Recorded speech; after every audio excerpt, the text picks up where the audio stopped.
നമസ്കാരം, മാസ്റ്ററിംഗ് എഡ്യൂടെക്കിലേക്ക് എല്ലാവർക്കും സ്വാഗതം. അപ്പോൾ കഴിഞ്ഞ ക്ലാസ്സിൽ നമ്മൾ പ്രീവിയസ് ക്വസ്റ്റ്യൻസ് ആയിരുന്നു ഡിസ്കസ് ചെയ്തുകൊണ്ടിരുന്നത്. അപ്പോൾ ആ ഒരു ക്വസ്റ്റ്യനിലെ എല്ലാ ക്വസ്റ്റ്യനും നമുക്ക് കംപ്ലീറ്റ് ചെയ്യാൻ പറ്റിയില്ല. ബാക്കി ക്വസ്റ്റ്യൻസ് ഇന്നത്തെ ക്ലാസ്സിൽ നമുക്ക് ഡിസ്കസ് ചെയ്യാം. അപ്പോൾ അടുത്ത ക്വസ്റ്റ്യനിലേക്ക് പോകാം. MS Word can automatically hyphenate your text as you type or you can manually hyphenate your entire document. അതായത് MS Wordനകത്ത് നമുക്ക് നമ്മുടെ ടെക്സ്റ്റിനെ എന്ത് ചെയ്യാം, ഓട്ടോമാറ്റിക്കലി ഹൈഫനേറ്റ് ചെയ്യാം, അല്ലെങ്കിൽ മാനുവലി വേണമെങ്കിൽ നമുക്ക് എന്ത് ചെയ്യാം, ഹൈഫനേറ്റ് ചെയ്യാം. എമംഗ് ദ ഫോളോയിങ് ഹൈഫൻസ്, കുറച്ച് ഹൈഫൻസ് താഴെ കൊടുത്തിട്ടുണ്ട്. Select one that does not support by MS Word. Word support ചെയ്യാത്തത് ഏതാണെന്നാണ് ചോദിച്ചിരിക്കുന്നത്. Regular hyphens, non breaking hyphens, breaking hyphens and optional hyphens. ഇതിലേതാണ് വരാത്തത്? ബ്രേക്കിംഗ് ഹൈഫൻസ് ആണ്. അടുത്ത ക്വസ്റ്റ്യൻ നോക്കിയേ. Following are the steps for resizing a picture in MS Word, but the steps are not in the proper order. അതായത് ഒരു picture resize ചെയ്യുന്നതിനുള്ള steps ആണ് കൊടുത്തിരിക്കുന്നത്. പക്ഷേ ആ സ്റ്റെപ്പ് എന്ന് പറയുന്നത് എന്തല്ല, ഒരു ഓർഡറിലല്ല. അപ്പം നമ്മൾ ഓർഡറിലാക്കി കൊടുക്കുക ഏതാണ് ഫസ്റ്റ് വരുന്നതെന്നുള്ളത്. ഒന്നാമത്തെ, notice that the mouse cursor has changed. എന്താ, മൗസിൻ്റെ കൈസർ ചേഞ്ച് ആകുന്നത് നോട്ടീസ് ചെയ്തു. അടുത്തെന്ന് പറയുന്നത്, drag one of the corners with a pointer to reduce it size and eliminate it. അടുത്തത്, select the inserted picture by clicking once on it. അടുത്ത, click the cropping tool on the picture toolbar. ഇപ്പം ആദ്യമേ എന്താ വരണ്ടേ, select inserted picture by clicking once on it. അതായത് നമ്മൾ എന്ത് ചെയ്യണം, ആദ്യമേ റീസൈസ് ചെയ്യണമെങ്കിൽ ആദ്യമേ നമ്മൾ ഏത് പിക്ചറാണോ റീസൈസ് ചെയ്യേണ്ടത് ആ പിക്ചറിൽ എന്ത് ചെയ്യുക, സെലക്ട് ചെയ്യണം. സെലക്ട് ചെയ്യുന്നത് എങ്ങനെയാണ്, ഒരു വട്ടം ആ പിക്ചറിൽ നമ്മൾ ക്ലിക്ക് ചെയ്ത് കഴിഞ്ഞാൽ അത് സെലക്ട് ആവും. അടുത്തെന്ന് പറഞ്ഞാൽ എന്താ, click the cropping tool in the picture toolbar. Picture tool ബാറിലെ ക്രോപ്പിംഗ് ടൂളിൽ ക്ലിക്ക് ചെയ്യുക. അടുത്ത എന്താ, notice that the mouse cursor has changed. മൗസിൻ്റെ കൈസർ ചേഞ്ച് ചെയ്യുന്നത് ശ്രദ്ധിക്കുക. അടുത്തെന്ന് പറയുന്നത്, drag one of the corners with the pointer to reduce it size and eliminate it. എന്നിട്ട് എന്ത് ചെയ്യുക, നമുക്ക് അതിൻ്റെ ആ ഒരു പിക്ചറിൻ്റെ കോർണറിൽ എന്താ ക്ലിക്ക് ചെയ്തുകൊണ്ട് നമുക്ക് എന്ത് ചെയ്യാൻ പറ്റും, അതിൻ്റെ സൈസ് നമുക്ക് റെഡ്യൂസ് ചെയ്ത് കൊടുക്കാൻ പറ്റും. അപ്പം എങ്ങനെയാണ് ഓപ്ഷൻ വരുന്നത്, 3, 4, 1, 2 എന്നാണ് വരുന്നത്. അപ്പം ഓപ്ഷൻ ഡി ആണ് ആൻസർ ആയിട്ടുള്ളത്. അടുത്ത question, how MS Word document will respond if you type the same word repeatedly in a sequence, repeatedly in a sentence. അതായത് വേർഡിനകത്ത് ഒരേ വേർഡ് തന്നെ വീണ്ടും നമ്മൾ റിപ്പീറ്റ് ചെയ്യുവാണെങ്കിൽ MS Word അതെങ്ങനെയായിരിക്കും റെസ്പോണ്ട് ചെയ്യുക? A blue wavy line under the repeated word. അതായത് repeat ചെയ്തിട്ടുള്ള വേർഡിൻ്റെ അടിയിലായിട്ട് ഒരു ബ്ലൂ വേവി ലൈൻ ആണോ ഉണ്ടാവുക? A black wavy line under the repeated word ആണോ? A green wavy line under the repeated word ആണോ? A red wavy line under the repeated word ആണോ? ഏതാണ്? ഏതെങ്കിലും ഒരു വേർഡ് നമ്മൾ റിപ്പീറ്റ് ചെയ്ത് കൊടുക്കുകയാണെങ്കിൽ a red wavy line under the repeated word. Repeat ചെയ്ത വേർഡിൻ്റെ ഇടയിലായിട്ടൊരു റെഡ് വേവി ലൈൻ ആയിരിക്കും ഉണ്ടാവുക. അടുത്ത question, which among the following is the shortcut key redo the last action in MS Word document. Word ഡോക്യുമെന്റിൽ അവസാനം സംഭവിച്ച action നമുക്ക് റിഡോ ചെയ്യാൻ വേണ്ടിയിട്ടുള്ള ഷോർട്ട് കട്ട് കീ ഏതാണ്? കൺട്രോൾ Y ആണോ, കൺട്രോൾ Z ആണോ, കൺട്രോൾ X ആണോ, കൺട്രോൾ A ആണോ? ഏതാണ് റിഡോയുടെ shortcut key? Control Y ആണ് റിഡോയുടെ shortcut key. Control Z എന്ന് പറയുന്ന അണ്ടുവിൻ്റെ ഷോർട്ട് കട്ട് കീ ആണ്. കൺട്രോൾ X എന്ന് പറയുന്ന കട്ടും കൺട്രോൾ A എന്ന് പറയുന്ന സെലക്ട് ഓൾ, ഡോക്യുമെന്റ് ഫുള്ളായിട്ട് സെലക്ട് ചെയ്യാനാണ് യൂസ് ചെയ്യുന്നത്. അടുത്ത question, which among the following is not a section break in MS Word document. MS Word ഡോക്യുമെന്റിൽ സെഷൻ ബ്രേക്കിൽ വരാത്തത് ഏതാണ്? Last page, next page, continuous page, even page. ഇതിൽ ഏതാണ് വരാത്ത? സെഷൻ ബ്രേക്കിൽ നെക്സ്റ്റ് പേജ് ഉണ്ട്, കണ്ടിന്യൂസ് ഉണ്ട്, ഈവൻ ഉണ്ട്. അപ്പോൾ ഏതാണ് വരാത്തത്? ലാസ്റ്റ് പേജ് എന്ന് പറയുന്ന ഓപ്ഷൻ ആണ് ഇതിൽ വരാത്തത്, സെഷൻ ബ്രേക്കിനകത്ത് വരാത്തത്. അടുത്ത ക്വസ്റ്റ്യൻ നോക്കിയേ, which among the following is correct? A page break is the location in a document where. ഏതാണ് കറക്റ്റ് ആയിട്ടുള്ളതെന്ന്? ദ പ്രിന്റർ സ്റ്റോപ്സ് പ്രിന്റിംഗ് ആണോ? The page number is printed ആണോ? The computer calculates the number of characters printed on a page ആണോ? One page ends and another begins ആണോ? ഇപ്പം a page break is a location in a document where. Page break എന്ന് പറയുന്നത് നമ്മുടെ ഡോക്യുമെന്റിൽ ഒരു location ആണ്. അത് എവിടെയാണ്? പ്രിന്റർ സ്റ്റോപ്സ് പ്രിന്റിംഗ്, അതായത് പ്രിന്റർ പ്രിന്റിങ് സ്റ്റോപ്പ് ചെയ്യുന്ന ലൊക്കേഷൻ ആണോ? Page number is printed, page number print ചെയ്യുന്ന ലൊക്കേഷൻ ആണോ? The computer calculates the number of characters printed on the page ആണോ? അതോ one page ends and another page begins ആണോ? എവിടെയാണ് page break വരുന്നത്? Page break എടുക്കുമ്പോൾ നമ്മൾ വരുന്നത് എങ്ങനെയാണ്? ആ ഒരു പേജ് എൻഡ് ചെയ്തിട്ട് അടുത്ത പേജ് സ്റ്റാർട്ട് ചെയ്യുന്നിടത്താണ് എന്ത് വരുന്നത്? പേജ് ബ്രേക്ക് വരുന്നത്. അപ്പോൾ one page ends and another begins ആണ്. അടുത്ത ക്വസ്റ്റ്യൻ എന്ന് പറഞ്ഞാൽ what is the default file extension for all word document? Word documents എല്ലാം സേവ് ചെയ്യുന്ന ഡീഫോൾട്ട് ആയിട്ടുള്ള ഫയൽ എക്സ്റ്റൻഷൻ ഏതാണ്? TXT ആണോ, WRD ആണോ, DOCX ആണോ, ഫയൽ ആണോ? ഏതാണ്? .docx അല്ലെങ്കിൽ DOC ആണ് ഏതിൻ്റെ? വേർഡിൻ്റെ ഫയൽ എക്സ്റ്റൻഷൻ എന്ന് പറയുന്നത്. അടുത്തത് where can you find out what page you are on or the number of pages in a document? അതായത് നമുക്ക് എവിടുന്ന് അറിയാൻ പറ്റും നമ്മളിപ്പോൾ എത്രാമത്തെ പേജിലാണ് നിൽക്കുന്നത്, അല്ലെങ്കിൽ നമ്മുടെ ഒരു ഡോക്യുമെന്റിൽ മാക്സിമം എത്ര പേജസ് ഉണ്ട്, ഇങ്ങനെയുള്ള കാര്യങ്ങളൊക്കെ നമുക്ക് എവിടെ നിന്നാണ് അറിയാൻ പറ്റുന്നത്? സ്റ്റാറ്റസ് ബാർ ആണോ, ടൂൾ ബാറിലാണോ, സ്ക്രോൾ ബാറിലാണോ, ഡയലോഗ് ബോക്സിലാണോ? എവിടെ നിന്നാണ് അറിയാൻ പറ്റുന്നത്? സ്റ്റാറ്റസ് ബാറിലാണ് എത്ര നമ്പർ ഓഫ് വേർഡ്സ് ഉണ്ട്, അല്ലെങ്കിൽ എത്ര നമ്പർ ഓഫ് പേജസ് ഉണ്ട്, കറണ്ട് വേർഡ് ആണ്, എത്രാമത്തെയാണ്, എത്ര പേജസ് ഉണ്ട്, ഇങ്ങനെയുള്ള കാര്യങ്ങളെല്ലാം നമുക്ക് എവിടെ അറിയാൻ പറ്റുന്നത്? സ്റ്റാറ്റസ് ബാറിലാണ് അറിയാൻ പറ്റുന്നത്. അടുത്ത ക്വസ്റ്റ്യൻ എന്ന് പറയുന്നത് which of the method cannot be used to enter data in a cell in Excel sheet?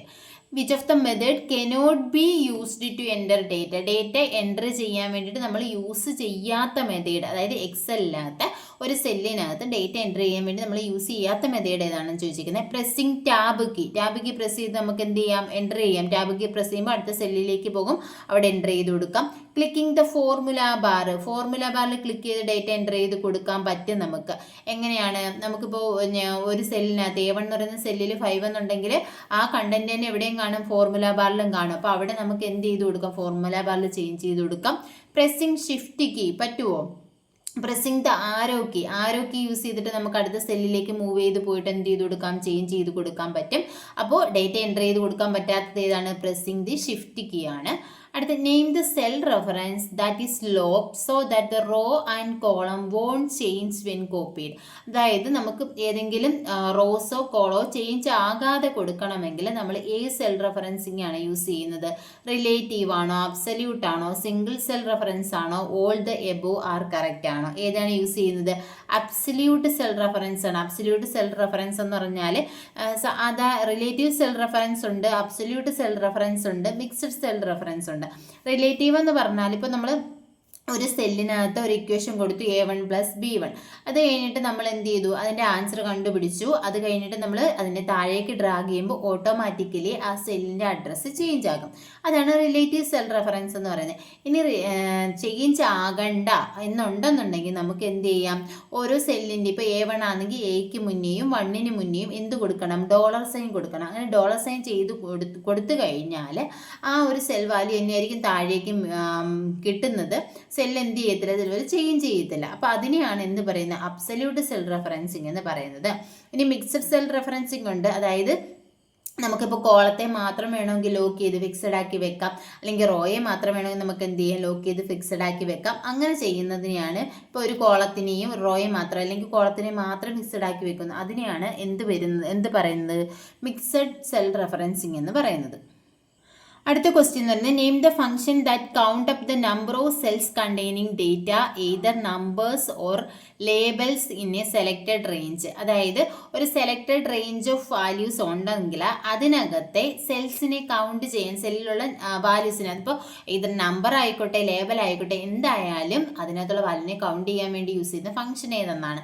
Count if ആണോ, കൗണ്ട് ആണോ, കൗണ്ട് എ ആണോ, ഓൾ ദി എബോവ് ആണോ? ഏതാ? കൗണ്ട് ഇഫ് എന്ന് പറഞ്ഞ ഒരു ക്രൈറ്റീരിയ വെച്ച് കൗണ്ട് ചെയ്യാനാണ് കൗണ്ട് ഇഫ് യൂസ് ചെയ്യുന്നത്. കൗണ്ട് എന്തിനു വേണ്ടിയിട്ടാണ്? നോൺ ബ്ലാങ്ക് ആയിട്ടുള്ള വാല്യൂസിനെ എല്ലാം കൗണ്ട് ചെയ്യാൻ വേണ്ടിയിട്ടാണ്. എല്ലാ നമ്പേഴ്സിനെയും അതുപോലെ തന്നെ ഇതിന് ലേബൽസിനെ എല്ലാം കൗണ്ട് ചെയ്യാൻ വേണ്ടി ഏത് യൂസ് ചെയ്യും? കൗണ്ട് എ ഫംഗ്ഷൻ ആണ് യൂസ് ചെയ്യുന്നത്. അടുത്തത് which of the following option is not present in the page setup dialog box. Page setup dialog ബോക്സിൽ പ്രസന്റ് അല്ലാത്ത ഓപ്ഷൻ ഏതാണ്? പേജ് ഓറിയന്റേഷൻ ആണോ, പേജ് മാർജിൻ ആണോ, ഹെഡേഴ്സ് ആൻഡ് ഫൂട്ടർ ആണോ, പേജ് ബ്രേക്ക് പ്രിവ്യൂ ആണ്? ഏതാണ് പേജ് സെറ്റപ്പ് ഡയലോഗ് ബോക്സിൽ available അല്ലാത്തത്? പേജ് ബ്രേക്ക് പ്രിവ്യൂ ആണ്. അടുത്ത question, if you want to quickly jump to a cell A1 from anywhere of the worksheet in Excel without using mouse or arrow key, then what is the step to do? അതായത് നമുക്ക് ഇപ്പോൾ നമ്മൾ ഏതെങ്കിലും ഒരു സെല്ലിലായിരിക്കും നിൽക്കുന്നത്. ഇപ്പോൾ 10ാമത്തെ cell അല്ലെങ്കിൽ A10 അല്ലെങ്കിൽ F10 ഏതെങ്കിലും ഒരു സെല്ലിലാണ് നമ്മൾ വർക്ക് ചെയ്തുകൊണ്ടിരിക്കുന്നത്. നമുക്ക് പെട്ടെന്ന് ഫസ്റ്റ് സെല്ലായിട്ടുള്ള A1 ജമ്പ് ചെയ്ത് പോകണമെങ്കിൽ നമുക്ക് എന്ത് യൂസ് ചെയ്യാം? ഏത് സ്റ്റെപ്പാണ് യൂസ് ചെയ്യുന്നത്? പ്രസ് ഷിഫ്റ്റ് പ്ലസ് ഹോം ആണോ, ഷിഫ്റ്റ് ഹോം ആണോ, ഹോം കീ ആണോ പ്രസ് ചെയ്യേണ്ടുന്നത്? പ്രസ് കൺട്രോൾ ഹോം ആണോ, പ്രസ് ഹോം ആണോ, പ്രസ് ആൾട്ട് ഹോം ആണോ? ഏതാണ് യൂസ് ചെയ്യുന്നത്? കൺട്രോൾ ഹോം അല്ലേ. നമ്മളിപ്പോൾ ഡോക്യുമെന്റിലാണെങ്കിലും എല്ലാത്തിലാണെങ്കിലും നമുക്ക് ഫസ്റ്റ് പോകാൻ ഏറ്റവും ടോപ്പിലേക്ക് പോകാൻ വേണ്ടിയിട്ടാണ് ഏത് യൂസ് ചെയ്യുന്നത്? Control plus home shortcut key use ചെയ്യുന്നത്. അടുത്ത question, to highlight an entire sheet quickly in Excel sheet you can. അതായത് നമുക്ക് എന്ത് ചെയ്യണം? ഒരു എക്സൽ ഷീറ്റിനെ ഫുള്ളായിട്ട് നമുക്ക് എന്ത് ചെയ്യണം? ഹൈലൈറ്റ് ചെയ്യണം. അങ്ങനെയാണെങ്കിൽ നമുക്ക് എന്ത് ചെയ്യാം? Press key control shift alt, കൺട്രോളും ഷിഫ്റ്റ് ഓൾട്ടും ഒരുമിച്ച് പ്രസ് ചെയ്യണോ? Click the grey button to the left of the column A heading, column ABCD എന്നുള്ള ആ ഹെഡിങ്ങിൻ്റെ ഏറ്റവും ലെഫ്റ്റിലുള്ള ഗ്രേ ബട്ടണിൽ ക്ലിക്ക് ചെയ്യണോ? Press the end key on the keyboard, കീബോർഡിലെ എൻഡ് കീ പ്രസ് ചെയ്യണോ? All the above are correct. ഇതെല്ലാം കറക്റ്റ് ആണോ? എന്താണ് ഇപ്പം നമുക്കൊരു വർക്ക്ഷീറ്റ് ഫുള്ളായിട്ട് നമുക്ക് എന്ത് ചെയ്യണം? സെലക്ട് ചെയ്യണം എന്നുണ്ടെങ്കിൽ നമ്മൾ എന്ത് ചെയ്താൽ മതി? അതിൻ്റെ ലെഫ്റ്റ് സൈഡിൽ മുകളിലായിട്ട് എന്ത് കാണും? ഗ്രേ കളറിൽ ഒരു ബട്ടൺ കാണും, അതിൽ ക്ലിക്ക് ചെയ്താൽ മതി. അപ്പം എന്താണ്? Click the grey button to the left of the column A heading. അടുത്ത question, to move a column over to fit just what is needed. അതായത് auto fit. Double click on the column number, use the left arrow, use the right arrow, double click on the line between the column letters. Auto fit കൊടുക്കാൻ വേണ്ടിയിട്ട് നമ്മൾ എന്താണ് ചെയ്യേണ്ടുന്നത്? Double click on the line between the column letters. ആ column ലെറ്റേഴ്സിൻ്റെ ലൈൻസിൻ്റെ ഇടയിൽ നമ്മൾ എന്ത് ചെയ്ത് കൊടുക്കുക? ഡബിൾ ക്ലിക്ക് ചെയ്ത് കൊടുക്കുക. അടുത്ത ക്വസ്റ്റ്യൻ എന്ന് പറയുന്നത്, which of the following is not a tab on the chart option dialog box. Chart option dialog ബോക്സിൽ അവൈലബിൾ അല്ലാത്ത ടാബ് ഏതാണെന്നാണ്. ഏതാണ്? ടൈറ്റിൽസ് ആണോ, ആക്സസ് ആണോ, ലെജൻഡ് ആണോ, പാറ്റേൺസ് ആണോ? ഏതാ? ചാർട്ട്. നമ്മൾ ചാർട്ട് ക്രിയേറ്റ് ചെയ്യുമ്പോൾ ചാർട്ടിൽ എന്തൊക്കെ അവൈലബിൾ ആണ്? ടൈറ്റിൽ അവൈലബിൾ ആണ്, ആക്സസ് അവൈലബിൾ ആണ്, ലെജൻഡ് അവൈലബിൾ ആണ്. അപ്പോൾ അവൈലബിൾ അല്ലാത്ത ഏതാണ്? പാറ്റേൺസ് ആണ് അവൈലബിൾ അല്ലാത്തത്. അടുത്ത question, which one of the following is not a mode of viewing a presentation in PowerPoint. പവർ പോയിന്റിൽ പ്രസൻറ്റേഷൻ വ്യൂ ചെയ്യാൻ പറ്റാത്തതായിട്ടുള്ള മോഡ് ഏതാണെന്നാണ് ചോദിച്ചിരിക്കുന്നത്. പല വ്യൂ ഓപ്ഷൻസ് നമുക്ക് പ്രസൻറ്റേഷനിൽ അവൈലബിൾ ആണ്. അപ്പോൾ ഏതൊക്കെയാണ്? സിമ്പിൾ വ്യൂ ആണോ, സ്ലൈഡ് സോർട്ടർ വ്യൂ ആണോ, സ്ലൈഡ് ഷോ ആണോ, നോട്ട്സ് പേജ് വ്യൂ ആണോ? ഏതാണ് നമ്മുടെ പവർ പോയിന്റിൽ അവൈലബിൾ അല്ലാത്തത് ഏതാണ്? സിമ്പിൾ വ്യൂ ആണ്. അതായത് നമുക്ക് നോർമൽ വ്യൂ ഉണ്ട്, അതുപോലെ തന്നെ സ്ലൈഡ് സോർട്ടർ വ്യൂ ഉണ്ട്, സ്ലൈഡ് ഷോ ഉണ്ട്, നോട്ട്സ് പേജ് വ്യൂ ഉണ്ട്, ഇങ്ങനെ വ്യൂ ഒക്കെ ഉണ്ട്. പക്ഷേ സിമ്പിൾ വ്യൂ എന്ന് പറയുന്നത് നമുക്ക് പവർ പോയിന്റിൽ അവൈലബിൾ അല്ല. അടുത്തത്, in a slide show presentation using PowerPoint presentation software which key is used to end the slide show presentation. അതായത് ഇപ്പോൾ ഒരു സ്ലൈഡ് ഷോ നമ്മൾ പ്രസൻറ്റ് ചെയ്തുകൊണ്ടിരിക്കുകയാണ്. ആ ഒരു പ്രസൻറ്റേഷൻ നമുക്ക് എൻഡ് ചെയ്യണമെങ്കിൽ ഏത് കീ ആണ് നമ്മൾ യൂസ് ചെയ്യുന്നത്? എൻ്റർ ആണോ, സ്പേസ് ബാർ ആണോ, എസ്കേപ്പ് ആണോ, ഡിലീറ്റ് ആണോ? ഏത് കീ ആണ് യൂസ് ചെയ്യുന്നത്? എസ്കേപ്പ് കീ ആണ് യൂസ് ചെയ്യുന്നത്. അടുത്ത ക്വസ്റ്റ്യൻ നോക്കാം. The effect that looks like the new slide is publishing the old one of the screen is an example of which among the following.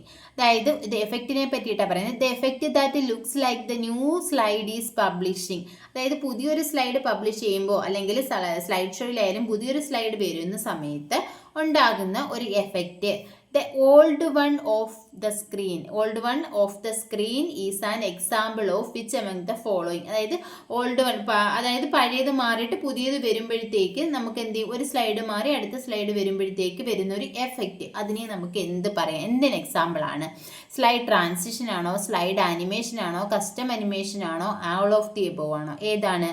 Slide transition ആണ്. അതായത് ഒരു slide മാറി അടുത്ത slide വരുന്നതിനിടയ്ക്ക് വരുന്ന ആ ഒരു എഫക്റ്റിനെയാണ് എന്ത് പറയുന്നത്? സ്ലൈഡ് ട്രാൻസിഷൻ എന്ന് പറയുന്നത്. അടുത്ത ക്വസ്റ്റ്യൻ എന്ന് പറഞ്ഞാൽ, You want to change the order of the slides in a presentation. To do this quickly and easily, you can use one among the following view.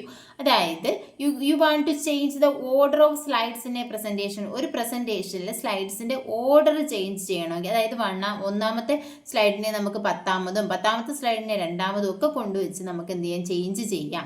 അങ്ങനെയാണെന്നുണ്ടെങ്കിൽ നമ്മൾ എന്താണ് ചെയ്യേണ്ടത്? നോട്ട്സ് പേജ് ആണോ, സ്ലൈഡ് സോർട്ടർ ആണോ, outline ആണോ, normal ആണോ, ഏത് view ആണ് അതിന് ഹെൽപ്പ് ചെയ്യുന്നത്? സ്ലൈഡ് സോർട്ടർ വ്യൂ ആണ്. ആ പേര് തന്നെ ഉണ്ട്, സോർട്ടർ എന്ന് പറഞ്ഞാൽ എന്താണ്? സോർട്ട് ചെയ്യുക എന്ന് പറഞ്ഞാൽ റീ അറേഞ്ച് ചെയ്യുക. സ്ലൈഡ്സിനെ റീ അറേഞ്ച് ചെയ്യാൻ യൂസ് ചെയ്യുന്നതാണ് സ്ലൈഡ് സോർട്ടർ വ്യൂ. അടുത്ത power point presentation can automatically reduce the size of your text when there are too many characters to fit into the placeholder. Which among the following is the feature? അതായത് power point പ്രസൻറ്റേഷനിൽ ഇപ്പോൾ നമ്മളൊരു place ഹോൾഡറിനകത്ത് type ചെയ്ത് കൊടുക്കുന്ന text ആ place ഹോൾഡറിൽ ഉൾക്കൊള്ളാൻ പറ്റാതെ അതിലും അധികമായിട്ടുണ്ടെന്നുണ്ടെങ്കിൽ അതിനെ എന്ത് ചെയ്യും? ആ പ്ലേസ് ഹോൾഡറിൽ അകത്ത് ഉൾക്കൊള്ളിക്കാൻ വേണ്ടിയിട്ട് അതിൻ്റെ സൈസ് ചേഞ്ച് ചെയ്ത് കൊടുക്കും. പവർ പോയിന്റ് പ്രസൻറ്റേഷനിൽ ഓട്ടോമാറ്റിക്കലി ഇങ്ങനെ ചേഞ്ച് ചെയ്യും. ആ ഒരു ഫീച്ചറിനെ പറയുന്ന പേരെന്താണെന്നാണ്? ഓട്ടോ കറക്റ്റ് ആണോ, ഓട്ടോ അലൈൻ ആണോ, ഓട്ടോ ലേഔട്ട് ആണോ, ഓട്ടോ ഫിറ്റ് ആണോ? ഏതാണ് വരുന്നത്? പേരിൽ തന്നെ ഉണ്ട് എന്താണ്? Auto fit. ഓട്ടോ ഫിറ്റ് എന്ന് പറഞ്ഞാൽ ഓട്ടോമാറ്റിക്കലി ആ പ്ലേസ് ഹോൾഡറിനകത്ത് ആ ടെക്സ്റ്റിനെ ഫിറ്റ് ചെയ്യുന്നതിനാണ് എന്ത് പറയുന്നത്? ഓട്ടോ ഫിറ്റ് എന്ന് പറയുന്നത്. അപ്പോൾ ഇത്രയുമാണ് ഈ പ്രീവിയസ് ക്വസ്റ്റ്യൻസിൽ ചോദിച്ചിട്ടുള്ള കമ്പ്യൂട്ടർ, അതായത് കമ്പ്യൂട്ടർ ബേസിക്, അതുപോലെ തന്നെ വേഡ്, എക്സൽ, പവർ പോയിന്റ് എന്നീ ഭാഗത്തു നിന്നുള്ള ക്വസ്റ്റ്യൻസ്. ഇനിയും നമുക്ക് ഇതുപോലെ കുറേ പ്രീവിയസ് ക്വസ്റ്റ്യൻസ് ഡിസ്കസ് ചെയ്യാം. ക്ലാസ്സുകൾ ഇഷ്ടപ്പെടുവാണെങ്കിൽ ലൈക്ക് ചെയ്യുക, ഷെയർ ചെയ്യുക, കമൻറ്റ് ചെയ്യുക. താങ്ക്